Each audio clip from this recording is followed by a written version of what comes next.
રાજ્યમાં ઉચ્ચ ગુણવત્તાયુક્ત શિક્ષણ સુનિશ્ચિત થાય તે માટે રાજ્ય શિક્ષણ મંત્રી પ્રફુલભાઈ પાનસેરિયાએ સ્વર્ણિમ સંકુલ 2 ગાંધીનગર ખાતે શિક્ષણ વિભાગના અધિકારીઓ સાથે ગુજરાતની સરકારી પ્રાથમિક શાળાઓમાં વર્ગખંડોની હાલતની સ્થિતિ અને આવશ્યકતાઓ, મંજૂર થયેલા સ્માર્ટ ક્લાસ તથા તેમની અમલવારી, મંજૂર થયેલા કોમ્પ્યુટર લેબ્સ અને તે અંગેની કામગીરી આ તમામ મુદ્દાઓની વિસ્તૃત સમીક્ષા કરીને સંબંધિત અધિકારીને જરૂરી સૂચનો કર્યા હતા।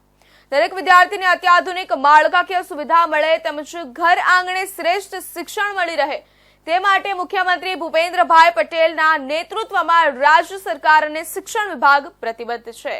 ગુજરાત રાજ્યમાં વિદ્યાર્થીઓને ગુણવત્તાપૂર્ણ અને આધુનિક શિક્ષણ સુલભ થાય તે હેતુથી રાજ્ય શિક્ષણ મંત્રી શ્રી પ્રફુલભાઈ પાનસેરિયા દ્વારા મહત્વપૂર્ણ સમીક્ષા બેઠક યોજવામાં આવી હતી। ગુજરાત રાજ્યના ગાંધીનગર સ્થિત સ્વર્ણિમ સંકુલ 2 ખાતે રાજ્ય શિક્ષણ મંત્રી પ્રફુલભાઈ પાનસેરિયાએ શિક્ષણ વિભાગના ઉચ્ચ અધિકારીઓ સાથે એક મહત્વપૂર્ણ સમીક્ષા બેઠક યોજી હતી।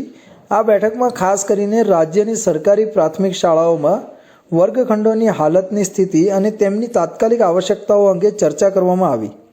સાથે સાથે સરકાર દ્વારા મંજૂર થયેલ સ્માર્ટ ક્લાસરૂમ્સ અને કોમ્પ્યુટર લેબ્સના અમલ વિશે પણ વિસ્તૃત માહિતી મેળવી અધિકારીઓને જરૂરી સૂચનાઓ આપવામાં આવી। મંત્રીએ જણાવ્યું કે દરેક બાળકને સમયસૂચક અને આધુનિક શિક્ષણ સુવિધાઓ મળી રહે તે માટે રાજ્ય સરકાર પ્રતિબદ્ધ છે। તેમણે શિક્ષણમાં ટેકનોલોજીના મહત્વને નોંધતા કહ્યું કે કોમ્પ્યુટર લેબ્સ અને સ્માર્ટ ક્લાસરૂમ દ્વારા શિક્ષણ વધુ અસરકારક બને છે।